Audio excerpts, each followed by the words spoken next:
ба номи аллоҳи бахшояндаyu меҳрубон. ассалому алайкум ва раҳматуллоҳи ва баракатуҳ. тамошобинони азиз, мухлисони шабакаи дониш ва санҷиш, ҳар яки шуморо хушомадед мегӯям. воқеан тӯли чанд вақт буд ки барномаи мо пешниҳоди шумо набуд ва имрӯз мо тасмим гирифтем дубора барқарор кунем ва иншаалло умедвор ҳастам ки онҳое ки хеле зиёд интизор ҳастанд воқеан ба мисли мо хурсанд ҳастанд ва имрӯз мову шумо метавонем дар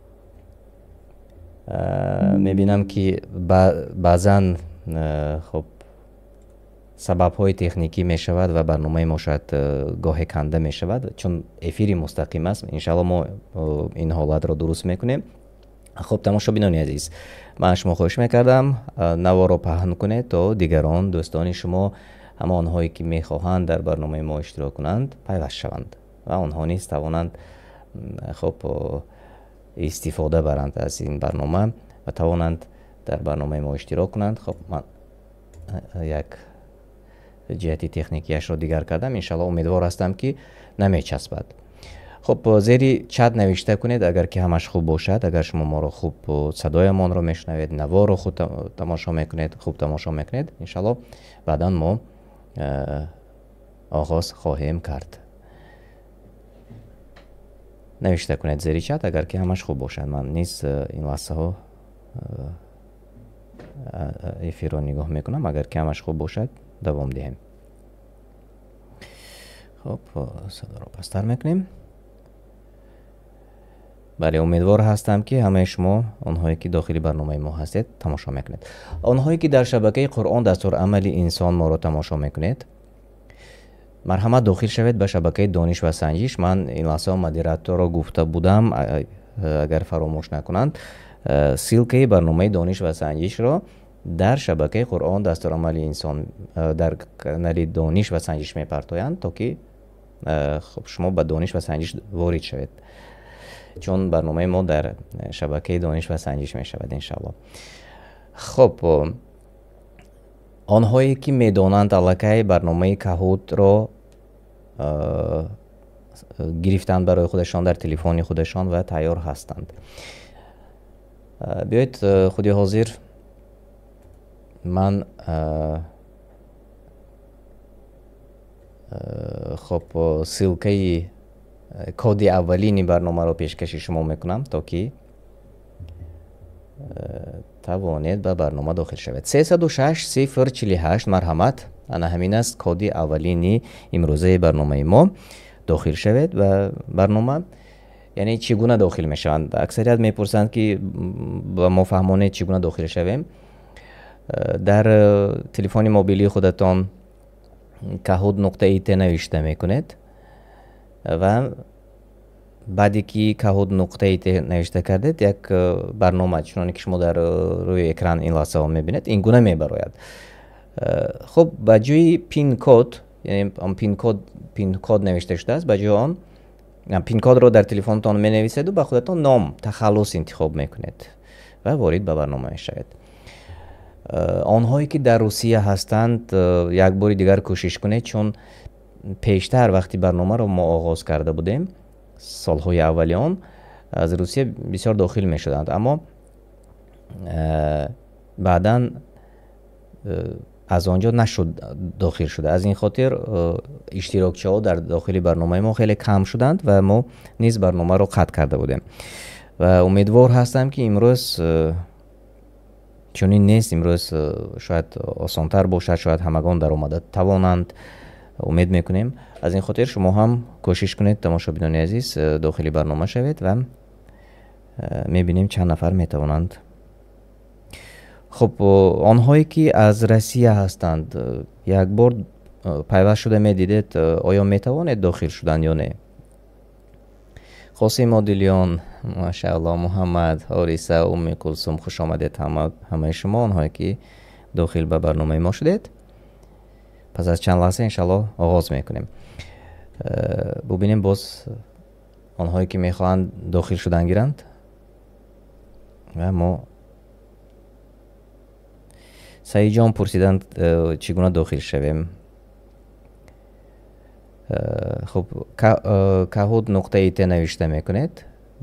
پین کدی که روی اکران میبینید آن پین کد رو، همین پین کدی که در روی اکران میبینید در جای پین کد نوشته میکنید. در جایی که نیک نیم نوشته شده است به خودتان تخلص انتخاب میکنید.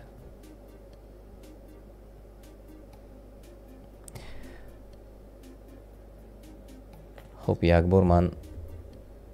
بار من کوشش میکنم طرز درآمدن رو برای شما نشان دهم. خب در گوگل می نویسیم کهود. خب ببینید من اینجا کهود در سطر اول می براید. من این لحظه اکران رو کلانتر کنم. ببینید در سطر اول کهود برآمد. انا همین رو زیر میکنیم. گیم پین نوشته شده است. در جای گیم پین انا همان پینه که من به شما پیشنهاد کرده بودم. خب رقم پین رو حاضر یک جای با شما نگاه میکنیم. چند است؟ 306 048. خب انا همین گیم پین رو ما اینجا نوشته میکنیم 306 048 و اینتر رو زیر کردیم. در جایی که نیک نیم است می نویسیم نام خودمان رو.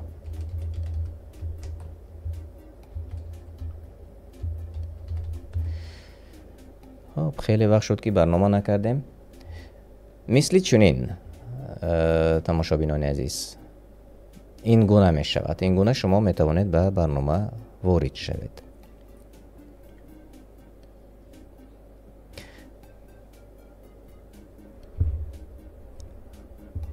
خب و علیکم السلام و رحمت الله و برکاته آنهایی که نوکک داخل شدند. امیدوار هستم که شما تماشا کردید چگونه طرزی وارد شوی رو من برایتان نشان دادم. این لحظه شما دیدید و مثل همین شما نیز می توانید داخل به برنامه شوید. عین حال همگی 5 نفر هستند و بس در داخل برنامه. اکثریت در آمدن شاید طرز در آمدن را نمیدونند و شاید مشکلی میکشند.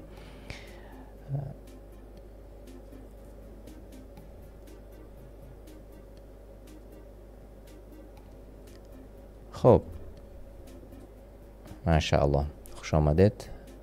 میبینم که چند نفر باز داخل شده ایستادند و هر چقدر زیادتر که باشیم در داخل برنامه شوق‌آور خواهد گذشت و امیدوار هستم که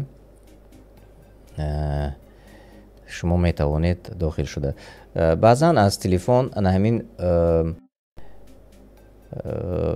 شتریخ کد را نیست، QR کد را نیست، شما میتوانید صورت گیرید تا که داخل شوید.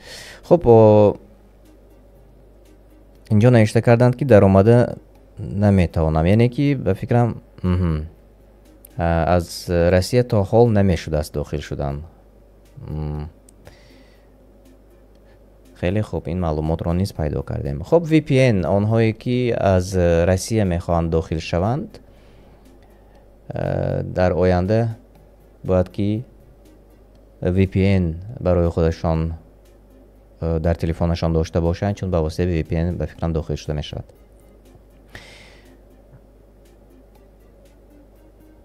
خیلی خوب نه اونقدر زیاد هستیم.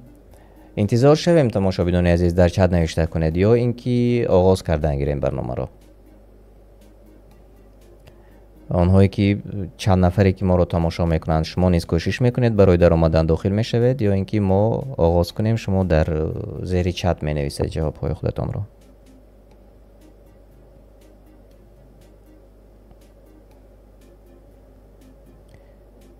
خب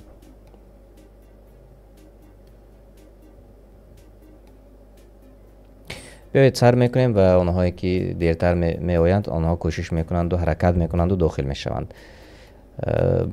کوشش میکنیم برنامه را روزهای جمعه انا همین وقت ساعت یا اینکه 1 ساعت بر وقتتر از این دایر کنیم. بیایید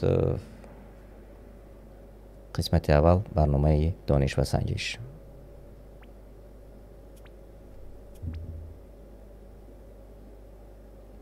موسی علیه السلام چند حکمت را توانست از خضر آموزد؟ از سوره کهف 6 تا، 1 تا، 3 تا و یا 9 تا، کدامش درست است؟ سوره کهف.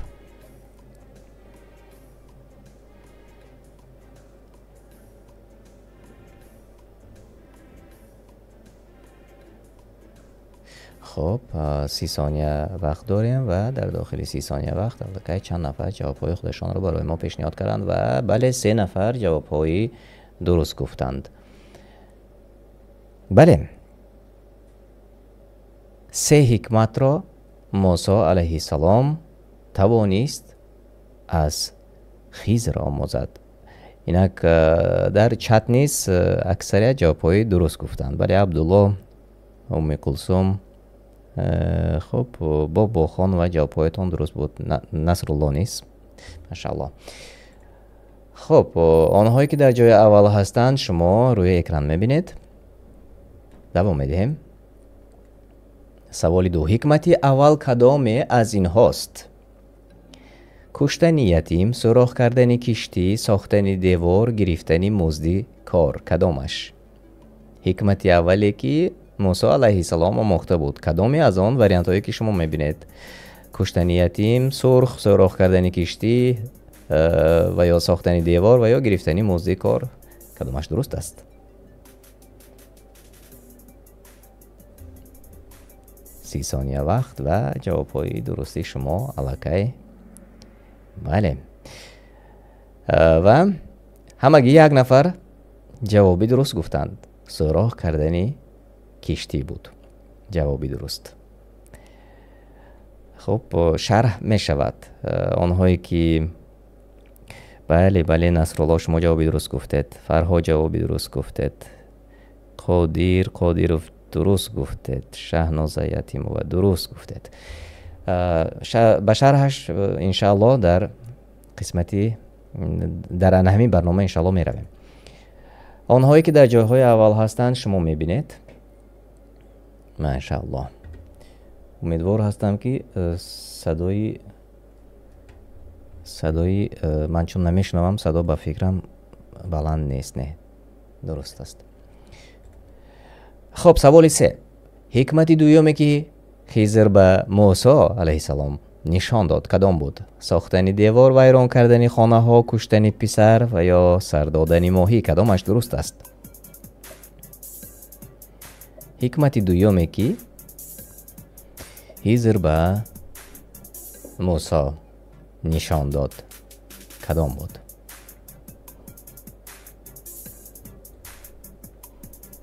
جواب ها من میبینم که الکی جواب های درست آماده میرسد. بله ماشاءالله. آنهایی که در داخل چت ما هستند خیلی فعال هستند. نصرالله خیلی خوب. خب توحید جوابی درست گفتید. شریف جوابی درست گفتید. سمیه جوابی درست گفتید و اکثریت قریب همه جواب های درست گفتند. بله اما ببینید که در داخل برنامه ما ماشاءالله کسی جوابی درست نگفتند. کشتن پسر بچه بود. خب ببینیم کیا در جای اول، یعنی بله ام کلثوم در جای اول هستند ماشاءالله. سوال 4. درس سیومینه که خضر به موسی علیه السلام نشان داد. ساختن دیوار، ویران کردن خانه، آزاد کردن غلام و یا کشتار یتیم، کدامش درست است؟ درس سیومینه که از سوره کهف خضر به موسی علیه السلام نشان داده بود. انا جواب های درست را نیست میبینیم. بله ساختن دیوار بود و اولین شده نصرالله جوابی درست گفتند. بعد از آن سمیه جوابی درست گفتند. خیلی خوب. آنهایی که نیک نیم ها و نام های خوب دارن من نامشان را میخوانم انشاءالله. خب بیایید اکنون به تماشابینان عزیز به همین شرحش گذاریم و بعد از آن باز دوام میدهیم. سوره کهف از آیت 78 تا ояти 82 анамин чизе ки мо навакак бо шумо дар боло гузаштем, дар чанд савол ҷавоб гирифтем, анамин чизҳо омадааст. ман кӯтоҳ тарҷумаи маъноро барои шумо хонда мегузарам, то ки як бори дигар маълумот пайдо кунем ва ҳамчунин ёдрасӣ шавад барои мову шумо дӯстони азиз. хизр гуфт: акнун замони ҷудоӣ миёни ману туст ва туро аз сирри он корҳое ки таҳаммулашонро надоштӣ огоҳ мекунам. хизр ба мусо алайҳиссалом мегӯяд. дар давоми оят: аммо он киштӣ аз они бенавоёне буд ки дар баҳр кор мекарданд. хостам хароб кунам, яъне нуқсондор кунам, зеро дар пешоруяшон подшоҳе буд ки киштиҳои солимро ба зурӣ кашида мегирифт. давоми оятро гӯш мекунем. ва аммо он писарро падару модараш муъмин буданд. пас тарсидам ки он дуро ба исьёну куфр дарандозанд. барои ҳамин он писарро мекушад. ҳикматҳоро мехонем бо шумо. дар давоми оят: пас хостем то дар ивази ӯ парвардигорашон ба ҷои ӯ фарзанди поктар ва меҳрубонтар барояш ато фармояд. ояти 82 чунин омадааст. аммо девор аз они ду ятими мардуми он шаҳр буд. дар зераш ганҷе буд аз они писарон. падарашон марди солеҳе буд. парвардигори ту мехост он ду бар ҳадди балоғат, яъне ба вой расанд ва ганҷи худро берун оранд. ва ман ин корро ба майли худ накардам, балки ба амри Аллоҳ кардам. раҳмати парвардигори ту буд. ин аст таъвили он чӣ ки дар он сабр карда натавонистӣ. ин тафсир хуб аз китоби тафсир буд дар равиши муяссар ва иншаллоҳ шумо фаҳмидед дӯстони азиз. ин ёдрасӣ шуд барои мо шумо, чун баъз саволҳо онҳое ки ҷавоб доданд дар оянда агар мо баъзеан ҳамин барномаро боз истифода кунем бароятон хеле сабук ва осон хоҳад шуд. биёед акнун бубинем ки ҳо дар ҷои аввал ҳастанд. ҳориса ба ҷои аввал баромаданд. хуб, муҳаммад ҳамчунин умми кулсум, онҳое ки дар ҷойҳои намоён ҳастед, ман шуморо табрик мекунам. хуб, саволи панҷум. гурӯҳи фасодкоре ки дар сураи Каф ёдрас шудааст. халиҷу балиҷ, ҳомону ҳорун, яъҷуҷ ва маъҷуҷ ва ё намедонам кадомаш. гурӯҳи фасодкоре ки дар сураи Каф ёдрас шудааст.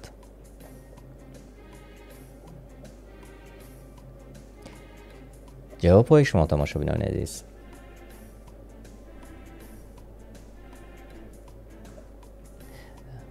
бале, ҷавобҳои дуруст аз ҷониби Насрулло омада расид.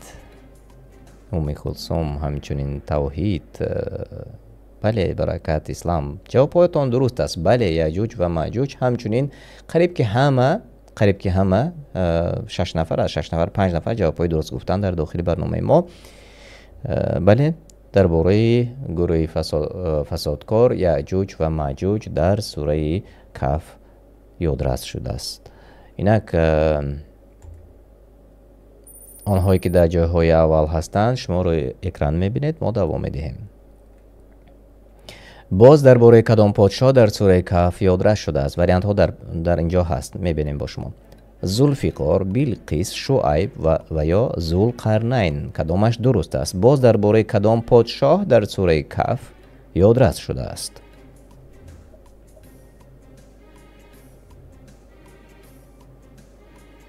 як ҷавобҳои дурусти шумо тамошобинони азиз. бале, ма ҷавобҳои дурустро мебинам. баракат, ислам, Насрулло қариб ба ҳама саволҳои мо ҷавобҳои дуруст мегӯянд. хеле хуб. муҳоҷир, ҷавобҳоятон дуруст аст. ва 3 нафар дар дохили барномаи мо низ ҷавоби дуруст гуфтанд. бале, дар бораи зулқарнайн. биёед акнун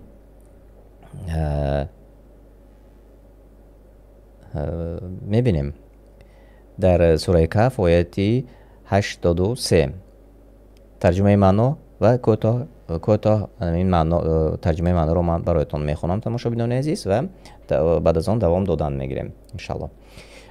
ای پیامبر، از تو درباره ذوالقرنین یعنی پادشاهی عادل میپرسند، بگو برای شما از سرگذشت او خبری خواهم داد. این در سوره کهف آیه 83 آمده است. اینک دوام میدهیم تماشابینان گرامی. آنهایی که در جاهای اول هستند ببینید قریب به همه سوالهای ما ام کلثوم جوابهای درست گفتند. ماشاءالله. سوال 7. موافق تفسیر یاجوج و ماجوج اولادی کیند؟ لوط، شعیب، قوم سمود، یافوس پسر نوح علیه السلام. کدامش درست است؟ موافق تفسیر یاجوج و ماجوج اولادی از کدام این پیغمبرانند؟ جوابهای شما رو من انتظار هستم و خب جوابهای خطا رو میبینم در چت، اما جواب درست رو تا حاضر ندیدم.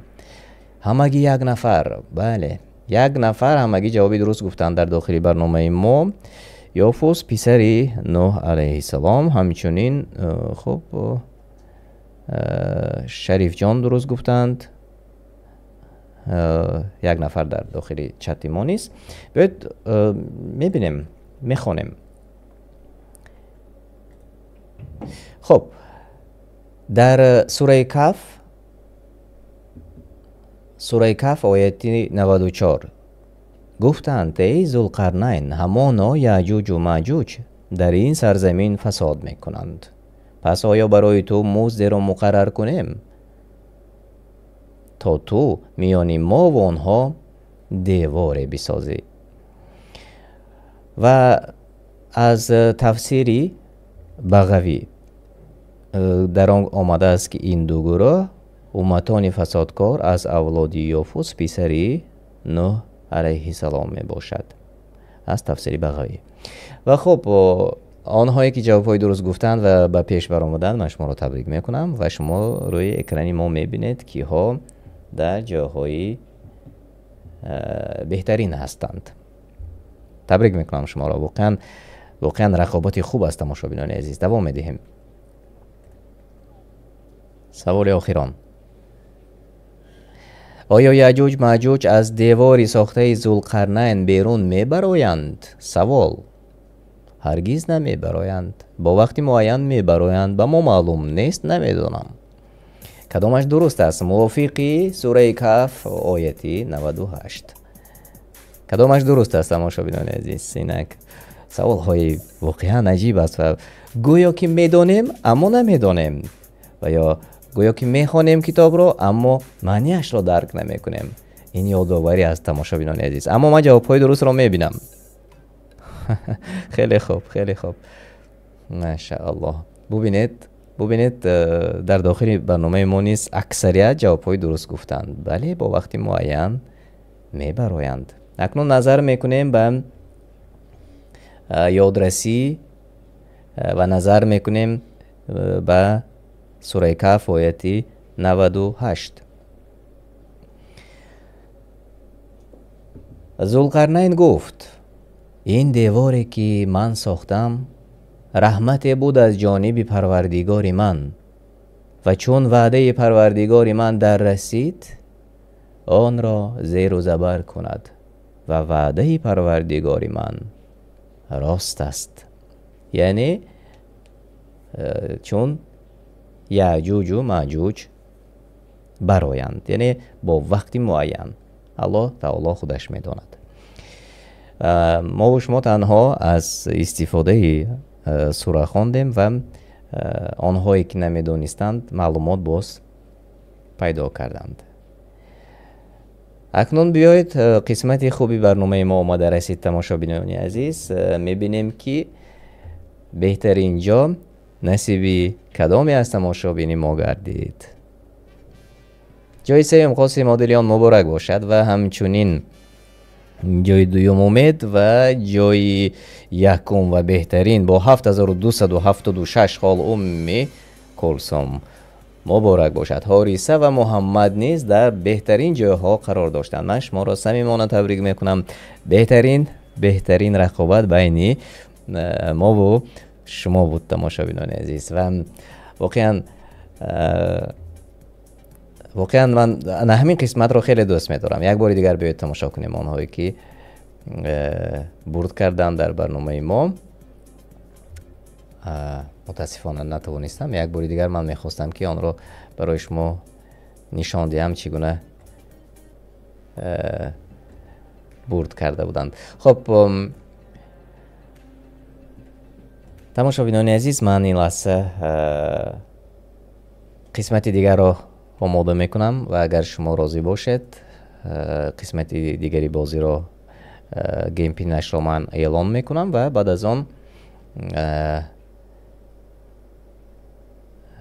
از آن یک چند لحظه نوار می رود، اما من رقم را برای شما اعلام میکنم تا که شما در آمده توانید، چون در جای ما وقتی نمازی مغرب آمده است و تقریبا نواری ما 4 دقیقه می رود، 4-5 دقیقه.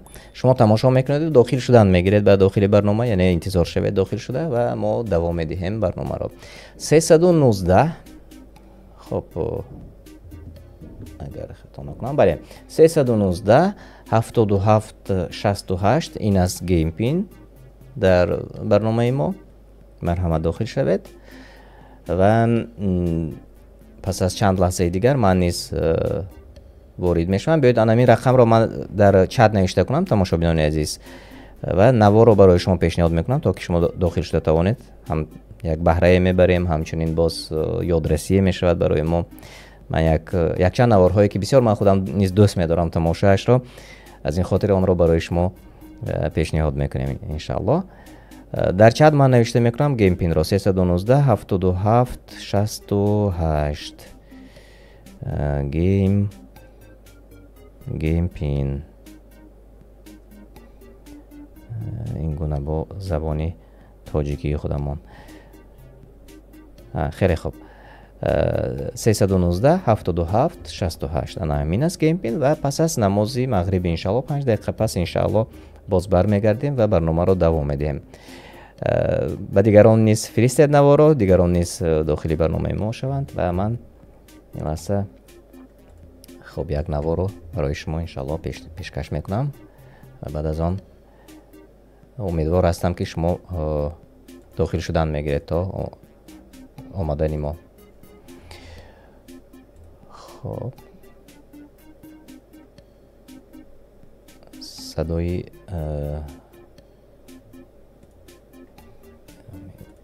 خب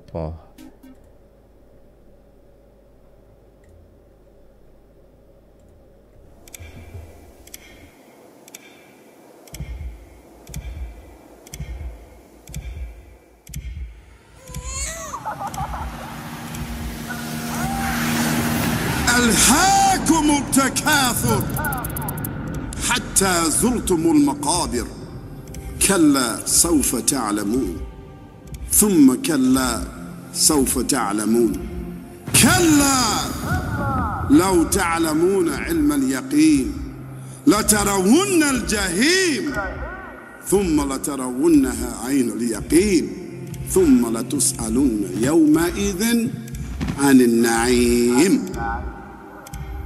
قرآن میگوید فخر کردن و زیاد بودن مال و فرزند شما را از عبادت الله مشغول نمود. شماریدن حساب ها، مال و منصب داری، مبلغ ها، وظیفه ها و بایگری ها تا آن دمی که به قبر نروید.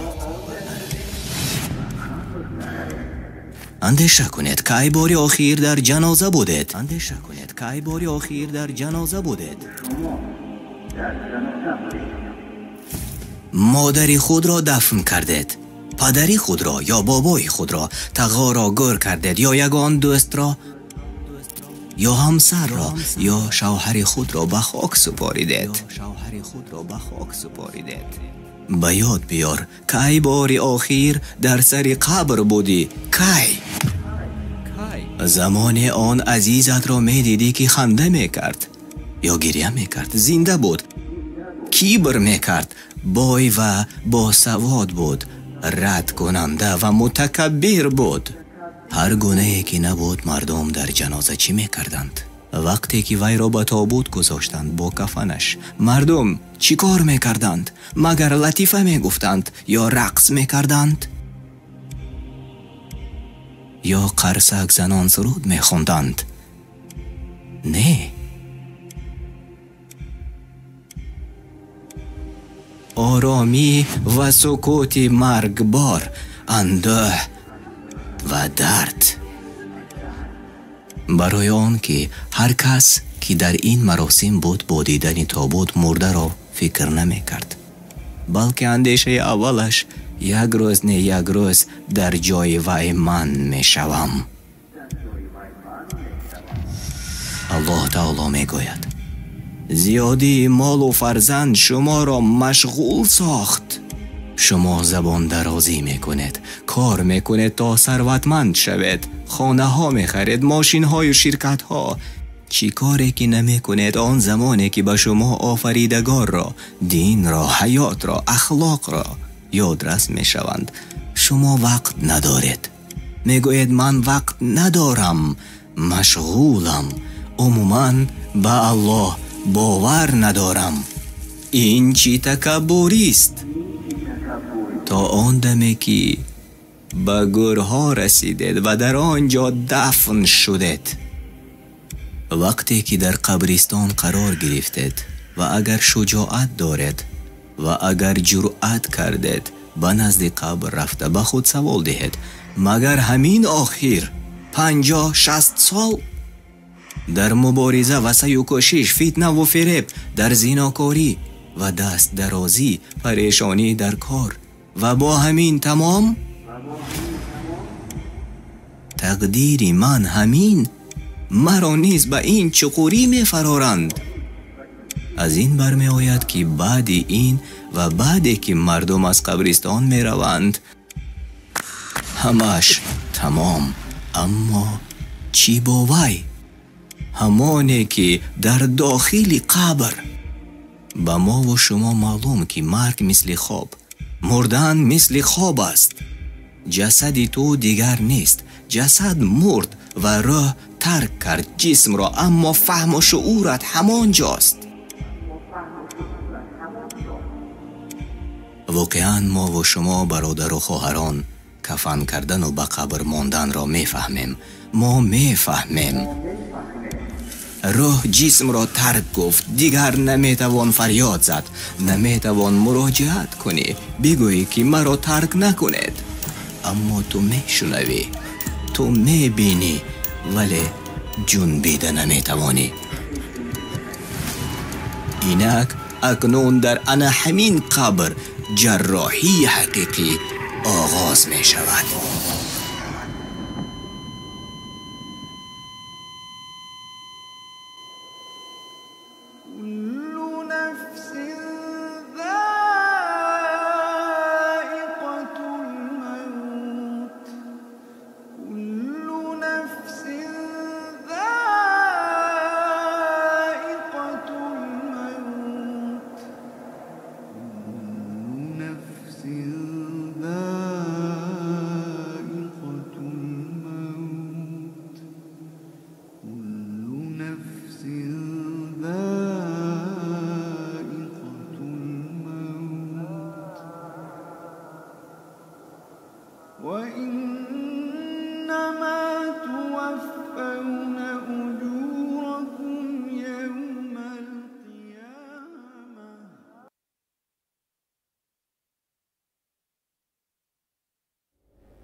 باری دیگر السلام علیکم و رحمت الله و برکاته تماشابینان عزیز و همه آنهایی که این لحظه ها به شبکه دانش و سنجش پیوست شدند خوش آمدید میگویم. آنهایی که در شبکه قرآن دستور عمل انسان ما رو تماشا میکنید در یوتیوب خود دانش و سنجش نوشته کنید یا اینکه به صفحه قرآن دستور عمل انسان درآیید. در آنجا дар сообществои имом дониш ва санҷиш ҳаст, метавонед ки дохил шавед, яъне ки ба барномаи дониш ва санҷиш ва дар он ҷо иштирок кунед. Дар чати дониш ва санҷиш навишта кунед, чун ман танҳо ҳамонро мехонам.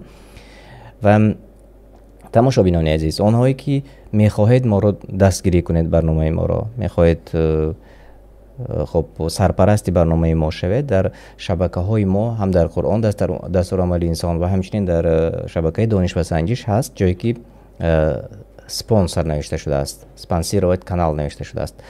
انا همان رو زیر میکنید و یعنی شما سرپرستی برنامه ما شده میتوانید و این دستگیری شما میشود. آنهایی که میخواهند در برنامه ما اشتراک کنند مرحمت و داخل شوید به کهود نقطه ت، در آنجا مثل همین تماشابین های ما که این لحظه داخل شدن، شما نیز داخل شوید و اشتراک کنید. واقعا برنامه شوق‌آور میگذره، چون که ما گفته گذاشتیم اگر زیاد باشیم حرکت کنید. آنهایی که VPN ندارند VPN به خود در تلفنتان VPN سکچت کنند، VPN مونند تا که به برنامه ما داخل شده توانند. تشکر.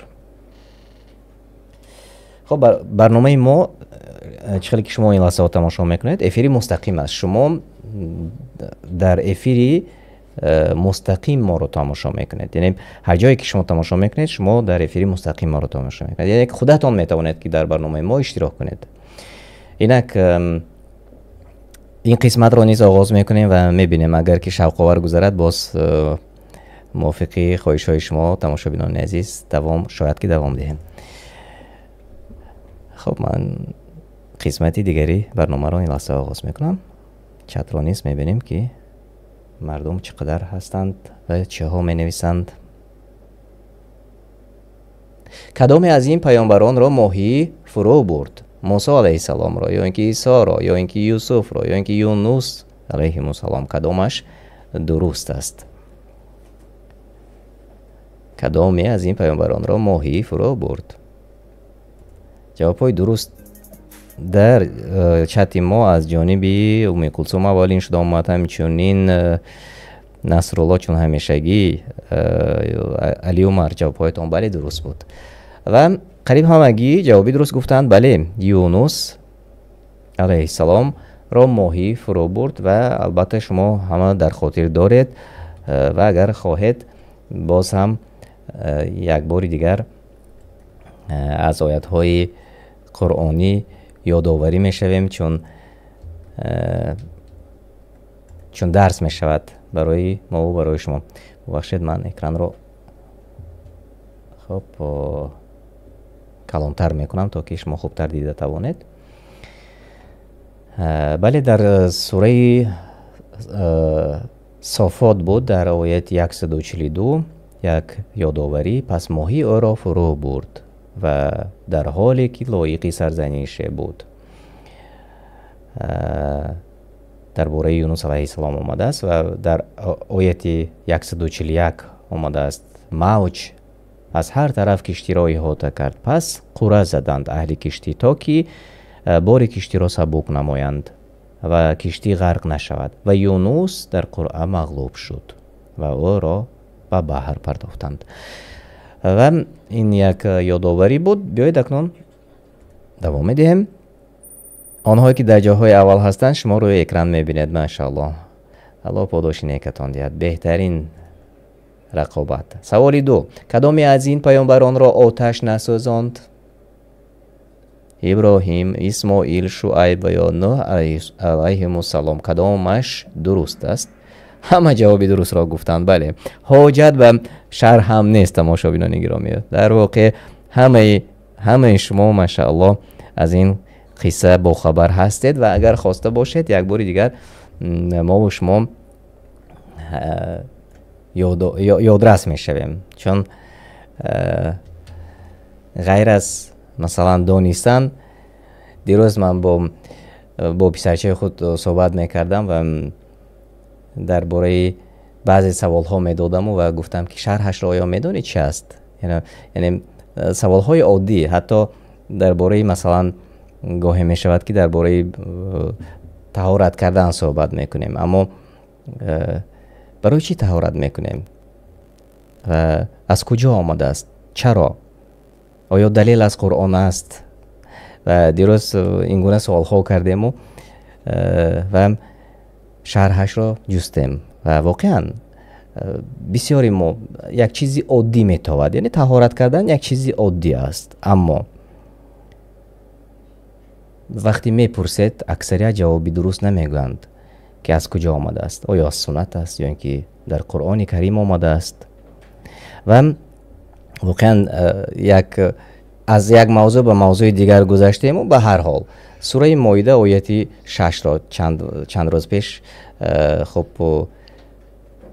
شرحش را خوانده بودیم و انا همین را دوباره وقتی که تکرار کردیم بسیاری چیزی که نمیدانستیم پیدا می شود و درباره طهارت نیست انا همین در سوره مائده آیه 6 آمده است. شاید اکثریت نمیدانستند. خب باز میگردیم به سوره انبیا آیه 68.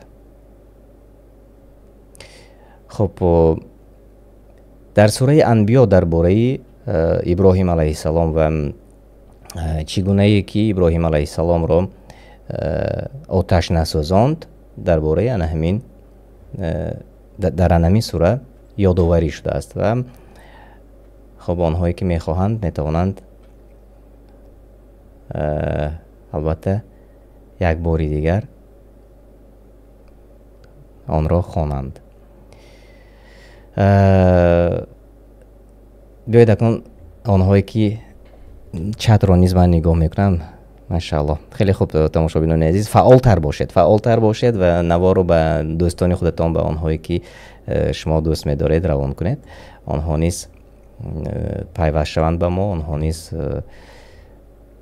ما رو تماشا کنند و اشتراک کنند در برنامه ما.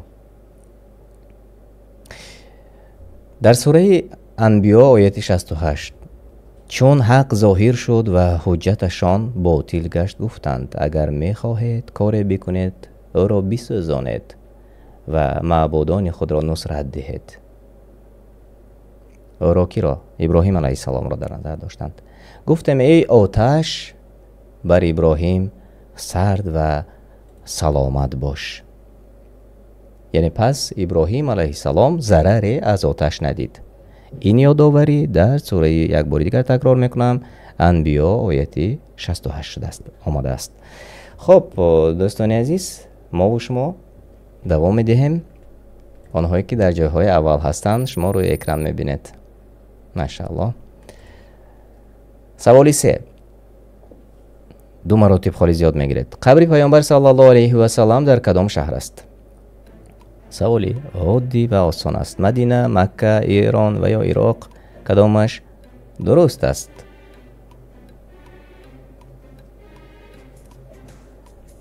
بله جواب های درست از جانب عبدالله. سید جان آمده رسید. قریب همه جواب های درست گفتند.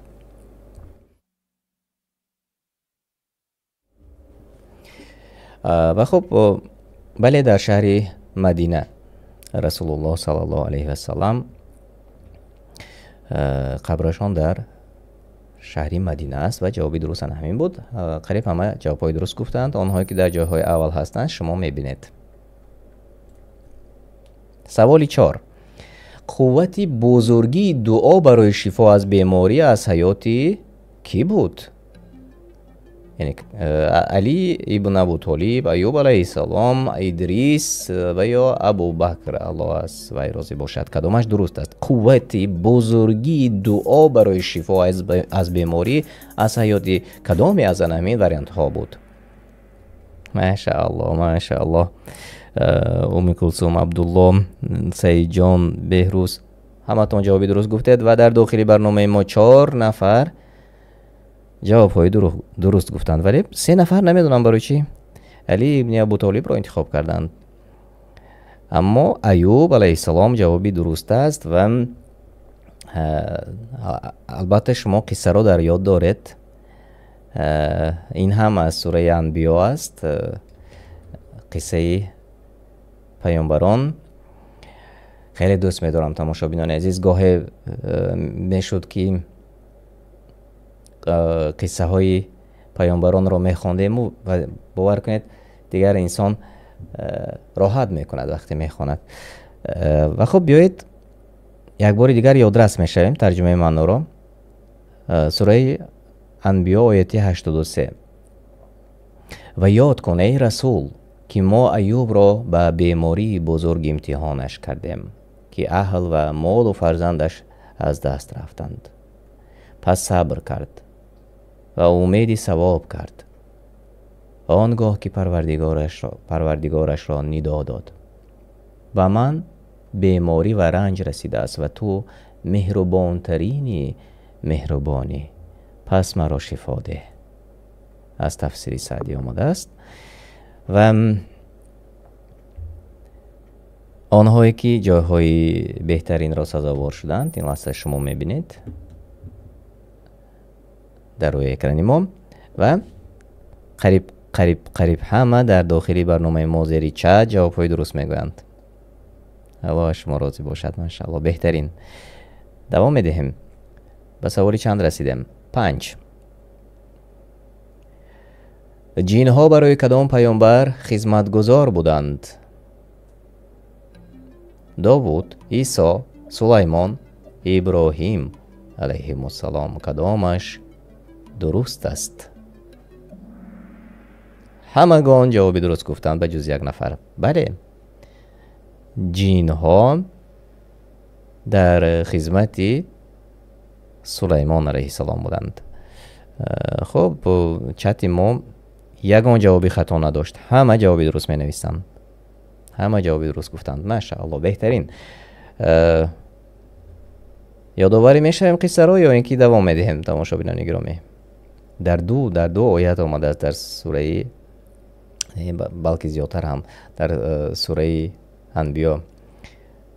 خب بیایید دوام میدهیم چون میبینم که بازی شوق‌آور شد و این قصه سلیمان علیه السلام را همگان میدانند و دوست هم میدارند. دوام میدهیم. بله، خیلی خوب. آنهایی که در جایهای اول هستند ماشاءالله قاسم و دیلیان به جای اول برآمدند. به همه سوالهای ما جوابهای درست گفتند. از این خاطر انمون با تشکر را نیست شما میبینید. سوال 6. پیدا شدن کدام پیامبر مثل حضرت آدم است؟ 6. عیسی، موسی و یا ابراهیم علیهم السلام. خب پیدا شدن کدام پیامبر مثل حضرت آدم آمده است در سوره آل عمران اگر خطا نکنم؟ جوابی درستی شما؟ بله. اینجا جوابهای درست در چت ما آمده رسید و در داخلی برنامه 4 نفر جوابی درست گفتند. عیسی علیه السلام به مثل حضرت آدم صفی الله هست. و بیایید اکنون چون جواب ها مختلف بود، یعنی همه جوابی درست نگفتند، از این خاطر من میخواستم که برای شما از ترجمه معنا یادآوری شوم. من میدونم که اکثریت از شما دوستان عزیز خب قرآن را قریب همیشگی میخونید، ولی خیلی خوب میشد اگر که باز این یک یادآوری است، معنایش را نیز دانیم و تکرار کردن نیز برای ما برای خودمان نیز یادآوری است. از این خاطر من همین آیات را وقتی که امروز الحمدلله خیلی سبکی، خیلی آسانی شده است، هر کجایی که هستیم با ماشین کجای میرویم گوش میکنیم، میتونیم سوره ها رو گوش کنیم. الحمدلله امروز ترجمه معنای سوره ها و به زبان تاجیکی خودمان هست و حتی ما کوشش کردیم که حافظان قرآن را صدایشان خوب رو انتخاب کنیم، تجویدشان خوب رو انتخاب کنیم و از خودی باشد گفتیم انتخاب کنیم. الحمدلله چنین هم شد و با صفتی خیلی و خیلی بلند، با ثبت استودیوی. در واقع مثل این صفت در تاریخ اولین بود و امروز الحمدلله هم در شبکه قرآن دستورالعمل انسان هست و همچنین در تلگرام هست.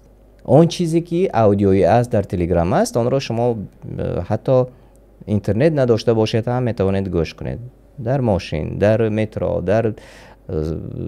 در سمالیات، هر جایی که باشید. از این خاطر به شبکه تلگرامی ما نیز ابونه شوید. شبکه در تلگرام هست، سیلکش را انشالله میپرتویم در چت و پیوست شوید و گوش کنید. وقتی خالگی پیدا کرده ترجمه معنا را گوش کنید، چون اول آیت قرآن می آید و بعد از آن ترجمه به زبان تاجیکی گوش میکنید. واقعا خیلی خیلی معلومات زیاد پیدا میکنید. مثال عیسی در نزد الله چون مثال آدم است که او را از خاک بیافرید و به او گفت موجود شو، پس موجود شد. این سوره آل عمران آیت 59 است. اما در تفسیر ابن کثیر ان همین آیت چنین تفسیر شده است. تفسیر کوتاهش، این تفسیر درازش نه بلکه کوتاهش. مثال عیسی علیه السلام که بی پدر آفریده شده است در نزد الله چون مثال آدم است که او را بی پدر و مادر از خاک بیافرید، یعنی آدم را، و به او گفت موجود شو، پس موجود شد. پس آنان که دعوا کردند که عیسی علیه السلام بی پدر آفریده شده است، معبودی بر حق است، یعنی الله است، دعواهای باطل است. یعنی با این خطاب به نصارا. و اگر این شبهه صحیح بود، آدم از عیسی سزاوارتر بود، زیرا آدم بی پدر و بی مادر آفریده شد و همه بر آن اتفاق هستند که او بنده از بندگانی الله تعالی است. یعنی آدمی صفی الله را در نظر دارند. این از تفسیر ابن کثیر. و ببینید که اگر ان همین مثال را نصارا، یعنی همین مثال را مردم عادی اگر که خودشان یک میزان میکردند در حیرت میموندند. بله، یعنی اگر که فکر کنند، تعقل کنند، در میزان عقل خودشان گذارند، میگفتند بله. اگر که اکثریت نصارا میگویند که عیسی علیه السلام فرزندی الله هست گفته گمراه شده اند، آنها اگر که مقایسه میکردند، یعنی آدم علیه السلام سزاوارتر بود، یعنی اینجا چنین مثال آوردند. یعنی ببینید حتی چنانکه که در آیات های در سوره های دیگر آمده است، آنها کورانند، کرانند، گنگانند. همین چیز واقعا جای دارد. این گفته های الله تعالی نسبتی آن مردمی که تعقل کرده نمیتوانند، یعنی فهمیده نمیتوانند، درک کرده نمیتوانند، حقیقت را یافته نمیتوانند. از این خاطر متاسفانه زبان ما تاجیکی است و اکثر این نصارا دیگر زبان دارند، و اما ما و شما آنهایی که در دیگر دولت ها زندگی میکنیم باید که زبان آنها را آموخته و این گونه مثال ها را برایشان پیشنهاد کنیم تا که از گمراهیشان راه حق را یابند. و واقعا چنین بود. بیایید اکنون دوام میدیم تماشابینان عزیز. اینک آنهایی که در جایهای اول هستند شما میبینید سوالی رقمی 7: با نازل شدن کدام سوره ابلیس به گریه در آمد؟ بقره، فاتحه، سوره اسراء و یا چنین نیست؟ ابلیس با نازل شدن کدام سوره به گریه در آمد؟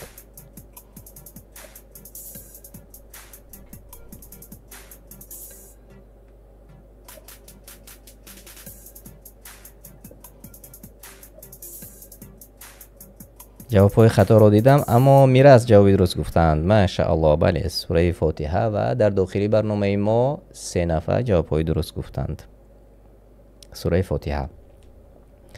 با شنیدن سوره فاتحه و گریه در آمده است. و خب آنهایی که در جایهای اول هستند شما میبینید شریف همگی به همه سوالهای ما جوابهای درست گفتند. آنهایی که میپرسند گیم پین در پایان نوار هست، تماشابینان عزیز و مدیریتوران اگر همینجا باشد از شما خواهش میکنم که همیشگی گیم پین را نوشته استید، شاید یک نفر میخواهند در بین بازی داخل شوند، مرحمت شما نیز میتوانید داخل شوید.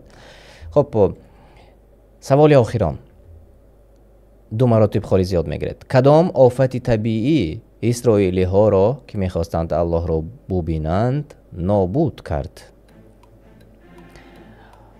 آتشک، برق، شمال، زمین لرزه و یا طوفان. از سوره بقره. کدام آفت طبیعی اسرائیلی ها را یا یهودی ها را که میخواستند الله را ببینند نابود کرد؟ چتی ما خاموش شد امروز این لحظه. و بله آتشک 2 نفر، همگی 2 نفر جوابی درست گفتند. همگی 2 نفر جوابی درست گفتند. اکثریت جوابهای خطا گفتند. خب از این برمی آید که ما باید با شما این لحظه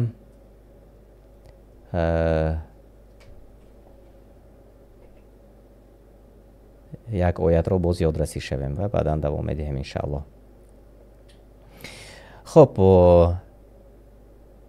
اکثر جوابهایشان خطا بودن، ولی بیایید میخونیم. عیناً من میخونم ترجمه معنا را.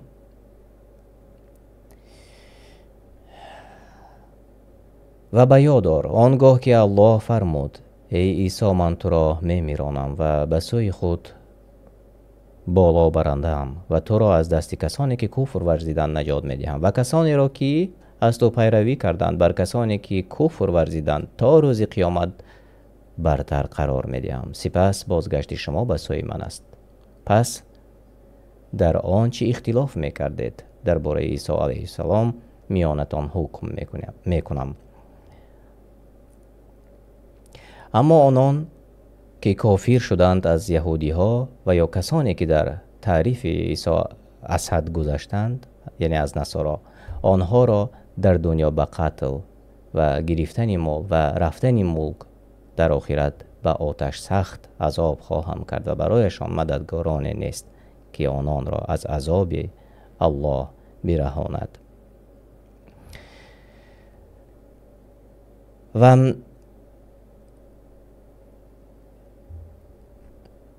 و در دوام آیت باز دلیل های دیگر آمده است. تماشابینان عزیز می توانید این را شما باز خوانده برایید و این لحظه بیاید قسمت خوبی برنامه را می بینیم که جاهای اول را سزاوار شد. محمد جای سیوم، قاسم عادلیان جای 2 و جای بهترین نصیبی تماشابین ما شریف کردید. مبارک باشد. تبریک میکنم شما را. حریصه و دلشاد نیز در جاهای بهترین بودند. و تماشابینان عزیز بیایید اکنون میبینیم خسته شدید یا نه؟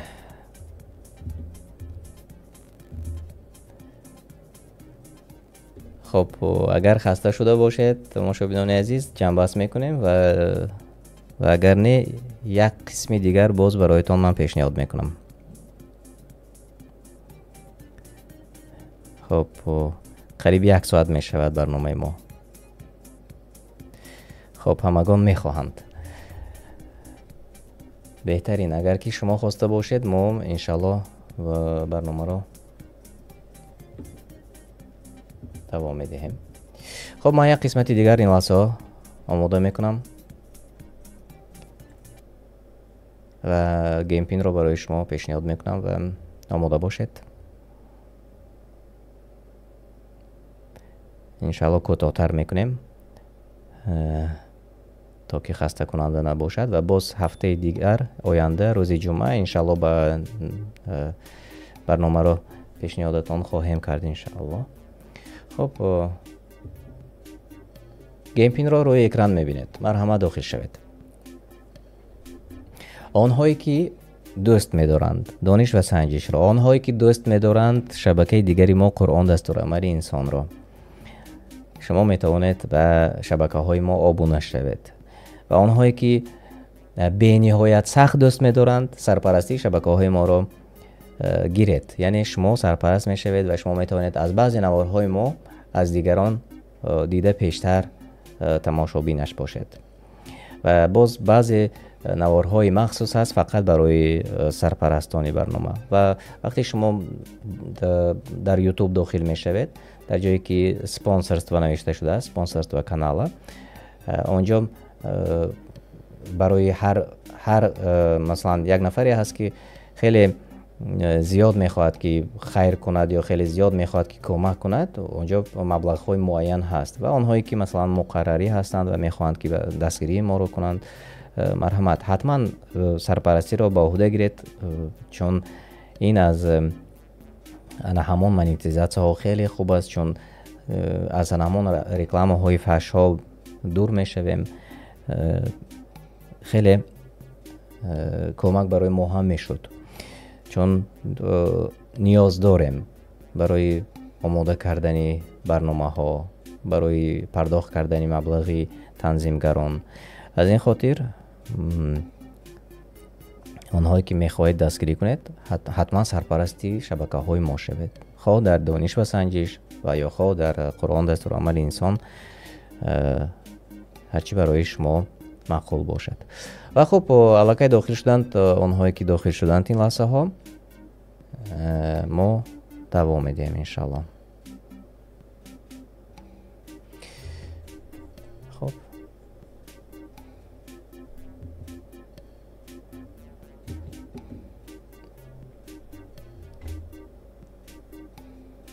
بسم الله.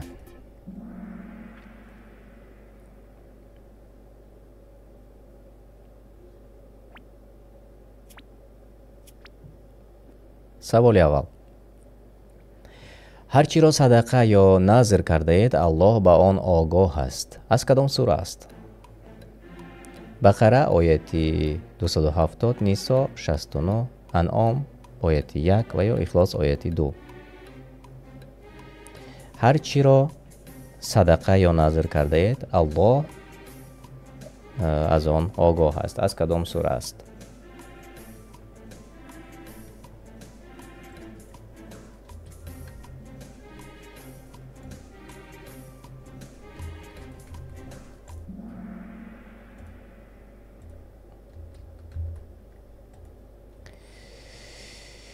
خب 6 نفر جواب های درست گفتند. در داخلی برنامه ما نیست، جواب های درست آمده رسید در چت نیست.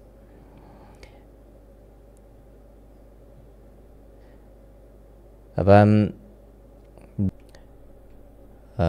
هرچی را صدقه یا نذر کرده اید الله با آن آگاه است و ستمکاران را هیچ یاری و مددگاری نیست. خب گاهی می شود که افیر ما کنده می شود ولی باز برقرار می شود.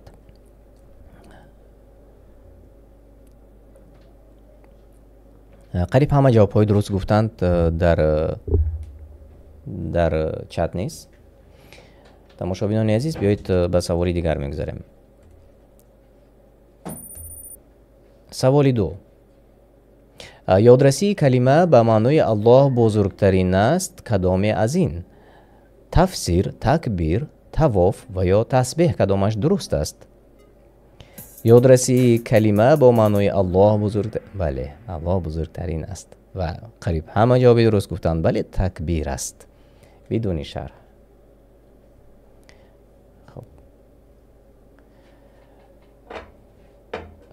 خب 5 نفر جواب های درست گفتند. بیاید میبینیم که ها به پیش برآمدند. قاسم، عادلیان، ام کلثوم، حارثه، آنهایی که در جاهای بهترین هستند. شریف و دلشاد بهترین. رقابتی خوب. سوال 3: رسول الله صلی الله علیه و سلم کدام رنگ لباس پوشی را دوست می داشت؟ سیاه و سرخ، زرد و کبود و سیاه، سبز و سفید کدامش درست است؟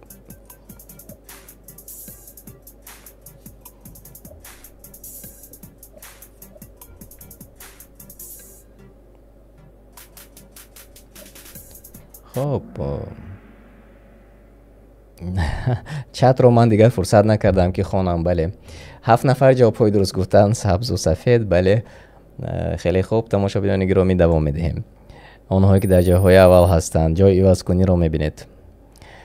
хеле хуб, муборак бошад. саволи 4.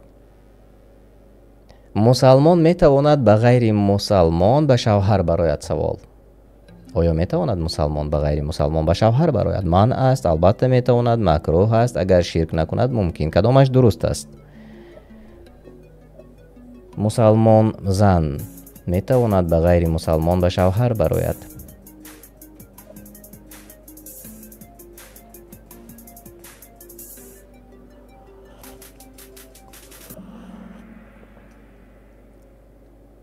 бале, аксарият ҷавобҳои дуруст гуфтанд наметавонад. то он даме ки он ғайри мусалмон ислом наёварад, яъне ман аст. хуб,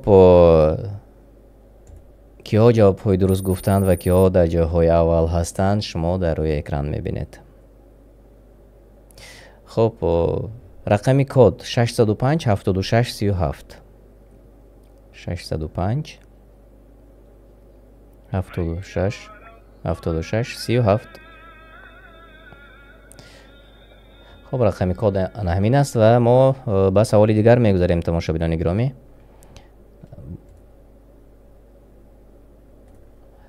саволи 5.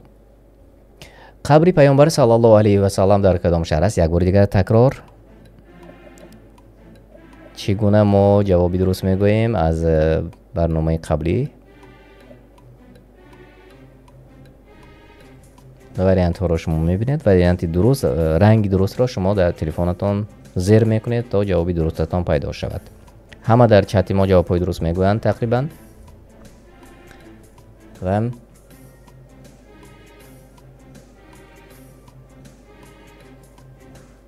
хеле хуб, ҳамагӣ ҷавоби дуруст гуфтанд ба ҷуз як нафар. бале, дар Мадина аст. онҳое ки дар ҷойҳои аввал ҳастанд, шумо мебинед ҷои ивазкунӣ ҳаст. ҳориса ба ҷои аввал баромаданд, қосим одилиён ва шариф, уми кулсум ва мусфира онҳое ки дар ҷойҳои намоён ҳастанд. саволи 6. аммо то осмонҳову замин боқӣ ҳастанд, дар биҳишт ҷовидон бимонанд. ҷои нуқтаро пур кунед, кадомаш дуруст аст? аммо некбахтон, бадбахтон, золимон, фолбинон. кадомаш дуруст аст? то осмонҳову замин боқӣ ҳастанд, дар биҳишт ҷовидон бимонанд.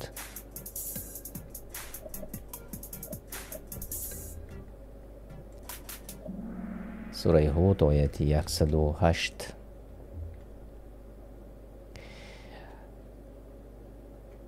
ки гуфт ки золимон? 3 нафар золимонро интихоб карданд ва 2 нафар фолбинонро интихоб карданд. аллоҳ пок аст. тамошобинони азиз, хуб, аммо дар чати мо Али Умар аввалин шуда ҷавоби дурустро гуфтанд. бале, некбахтон муслим, ҷавоботон дуруст аст. Саиҷон дуруст аст. Манучер дуруст аст. Насрулло дуруст аст. дигарон низ дуруст аст. аммо дар дохили барнома ман мебинам ки шояд саросема шуданд аксарият аз дӯстони мо. сураи ҳуд ояти 108 тарҷумаи маъно: ва аммо ононе ки некбахт гардонида шуданд, то осмонҳову замин боқӣ ҳастанд, ҳамеша дар биҳишт ҷовидон бимонанд, магар он чӣ парвардигорат бихоҳад. атои ӯ, яъне неъматҳои ҷаннат, ҳеҷ қатъ намешавад. ва воқеан баъзан саволҳо мешавад аз ҷониби баъзе тамошобин. ана ҳамин далелҳои қатъӣ аз оятҳои қуръонӣ. мегӯянд ки баъзе савол мешавад ки дар дунё чанд соли зиндагӣ мекунанд, дар биҳишт чӣ? гуфта савол мегӯянд. мана ҷавоб барои шумо аз қуръони карим, яъне аллоҳ таоло худаш гуфтааст, ҳамеша дар биҳишт ҷовидона мемонанд, яъне дар биҳишт ҷовидона ҳамеша. аллоҳ таоло насибамон гардонад, аллоҳ таоло насиби шумо гардонад, насиби мову шумо гардонад. آنهایی که این لحظه با ما هستید تماشا میکنید، اشتراک میکنید و معلوماتی نو به خودتون میگیرید و توانیم همدیگرمان را در بهشت الله تعالی جستجو کنیم و یابیم. چون آیت های قرآنی هست و برادران خودشان را در بهشت وقتی که وارد می شوند می جویند، می کابند، می پرسند و امیدوار هستم که همه ما و شما آنهایی که تماشا میکنید این لحظه ما را بهشت را الله تعالی برای ما نصیب میگرداند و ما میتوانیم که آنجا همدیگرمان را جستجو کنیم، یابیم، از احوال همدیگر پرسیم. و خب بیایید اکنون ببینیم کیا به پیش بر آمدند. شریف، آریسه، قاسم عادلیان، ام کلثوم، عمر، آنهایی که در جاهای نمایان هستند. شریف به 6 سوال ما پی هم جوابهای درست گفتند. ماشاءالله. سوال 7. سوره با معنای مورچه به زبان عربی چیست؟ النور، الزمر، النمل و یا الفرقان کدامش درست است؟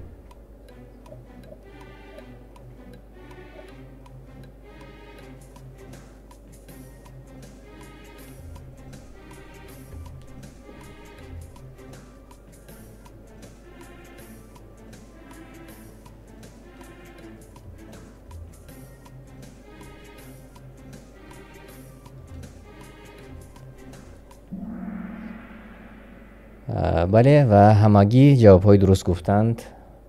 بله ببخشید من اینجا ندیدم و وقتی که چون بعضی جهت‌های تکنیکی می شود وقتی که شما دیده نتوانستید همین سوال‌ها رو با من یک بار یادرس شوید تا که من اصلاح کنم، چون بعضی‌ها گفتند که سوال‌ها رو دیده نمیتوانیم و انشالله این رو ما اصلاح میکنیم تا که توانید سوال‌ها رو وقتی برنامه دیده توانید. و قریب همه جواب‌های درست گفتند. بیایید میبینیم کیا به پیش بر آمدند. روی اکران شما میبینید و خب این گونه میکنیم تا که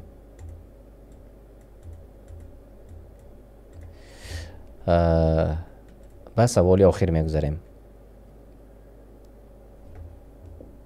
ای پروردگار من، مرا بر مردم تباهکار یعنی فسادکار نصرت ده. این آیت است، این از سنت است، این دعای صحابگان و یا دعای تابعین کدامش درست است؟ کدامش درست است تماشاگران عزیز؟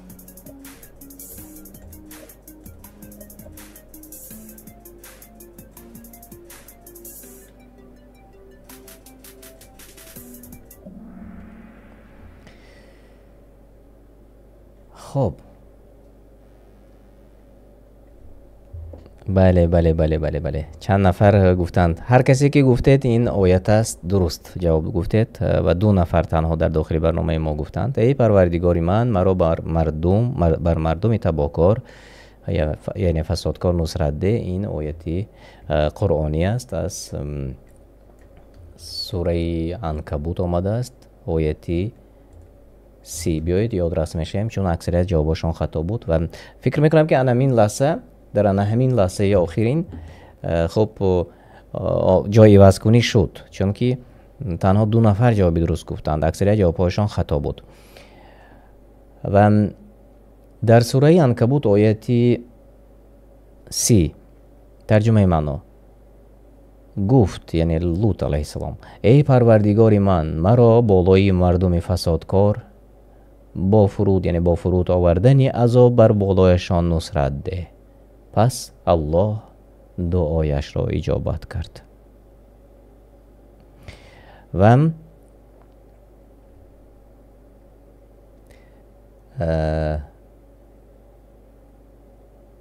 در دوام این آیت نیز یادرسی را باید ما و شما یک بار گفته گذاریم. در دوام این آیت چنین آمده است: چون فرستادگان ما به ابراهیم مژده آوردند، گفتند ما بشبه مردم این دهه را هلاک خواهیم کرد که مردم ستمکار بودند. یعنی هستند. یعنی فرستادگان این فرشتگان و ابراهیم را مژده آوردند، یعنی تولد اسحاق را و پس اسحاق فرزندش یعقوب را است تفسیر سعدی. و مردم این دهه را دهه صدام یا صدوم میگویند، همان دهه را. واقعا این یک یادرسی بود برای ما و شما و بیایید اکنون تماشابینان عزیز ببینیم کنیکی ها این لحظه در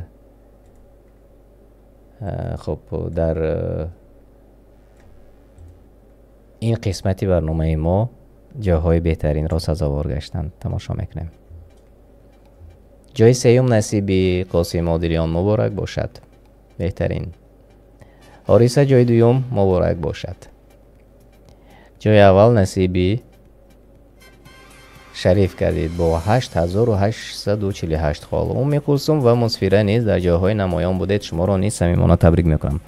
اما همه آنهایی که در داخل چت ما اشتراک کردید ماشاءالله بهترین رقابت بود و شما نیز در واقع تماشابینان گرامی خیلی فعال بودید.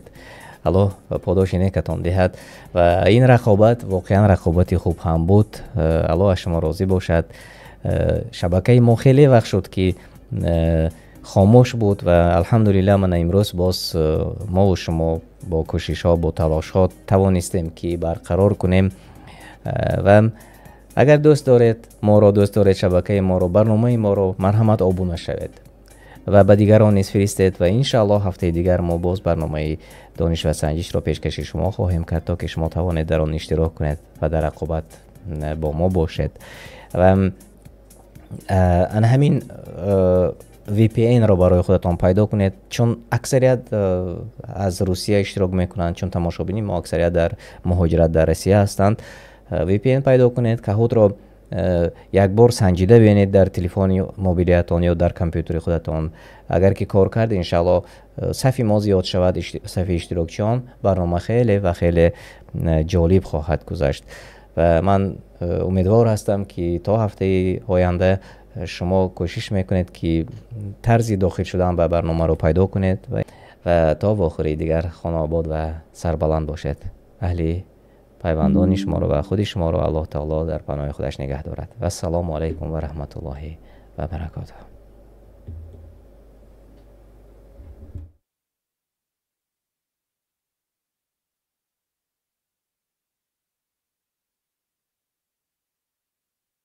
وقلیل من عبادی الشکور.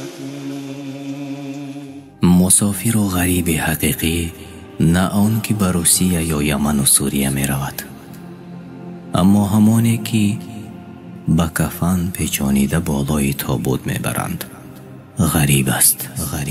غریب با مناسبت با دیگران حقوق و گذرگاه خود را دارد که در آن می رود. راه باشد دراز و ذخیره ها کم. قوت و نیرویم تمام شد. مرگ باشد در را میکوبد. ولی من گناهانی دارم که تا حال پاک نکردم. الله باشد همه غیب و نهان را میداند. یا الله پاک با صبری برایم وقت دادی، اما من در گناه دوامت میکنم. الله باشد آن را با پرده می پوشاند. ساعتها و روزهایم بی پشیمانی می گذرند، بی گریه، بی ترس و بی رنج و عذاب. من همانم که در را با نافرمانی های پنهانی بر رغبت می پوشم، اما یقینم که چشمان او تعالی می بینند.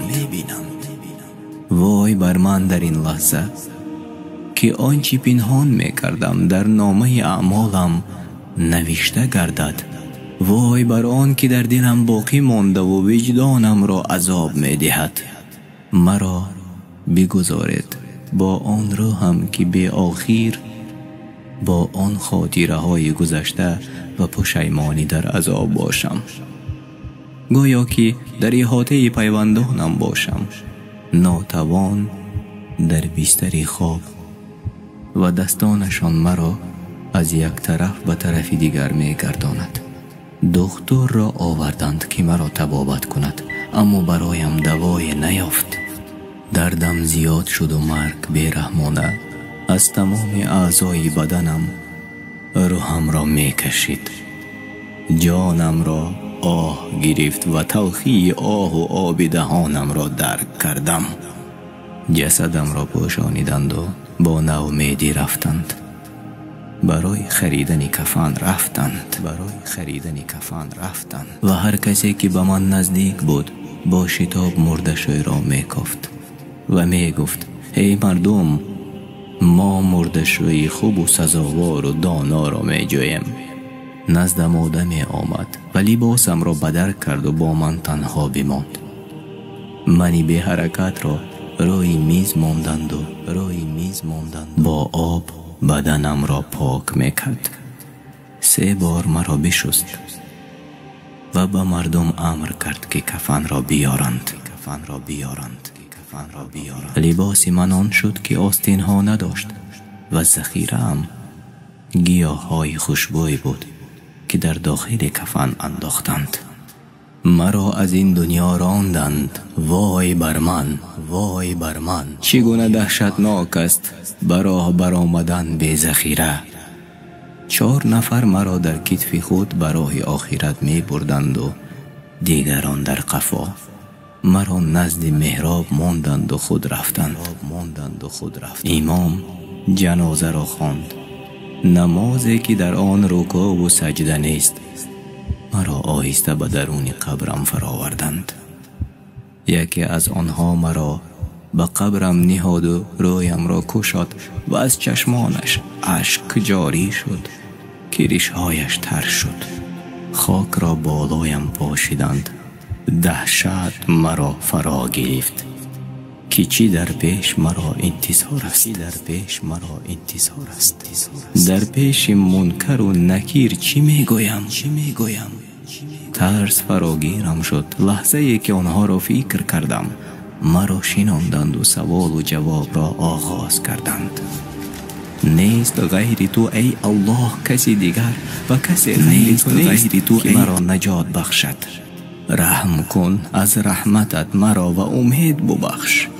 در حقیقت در گناه غرق شده‌ام و در حقیقت غلام گناهانم گردیدم. نزدیکانم مال و ملکی مرا به هم تقسیم کردند، اما گناهانم با وزنینی‌هایش با من بماند. همسرم دیگری را به خود شوهر کرد و مال و ملک خانه‌ام را به اختیارش گذاشت و فرزندی مرا به خود خدمتگزار گرداند. اموال من برایشان به آسانی میراث ماند. تو را این زندگانی دنیا فریب نکند. زندگانی این دنیا جز بازی و بیهودگی چیزی دیگری نیست که دلها با آن سرگرم می شوند و بدنها با آن بازی می کنند، به سببی که در آن زیب و زینتها و شهوتها آراسته شده است. بعد از آن زود از بین می رود. با آنان نگر که بعد تو باقی ماندند و مال دنیا را جمع کردند. آنها نیز این دنیا را با یک کفن عوض می کنند. با آنچه که امروز داری شکرگزار باش، حتی اگر غیر سلامتی بدن چیزی دیگری نیست. ای کارنده تخمهای نیک، تو حاصل نیک به دست می آری. وای بر آنانی که تخم بدی می کارند، تو در غم و اندوه باقی میمانی. ای جانی من، ای جسمی من، نافرمانی را بس کن، عملی نیک کن تا که الله رحم کند. ای جان، وای بر تو ایمان بیار، شاید بعد مرگت پاداش نیک را سزاوار شوی. و درود و سلام به پیامبر صلی الله علیه و سلم و شکر و ثنای به پایان الله تعالی را هر صبح و شام ما را رزق و روزی و رحمت و بخشایش عطا می کند.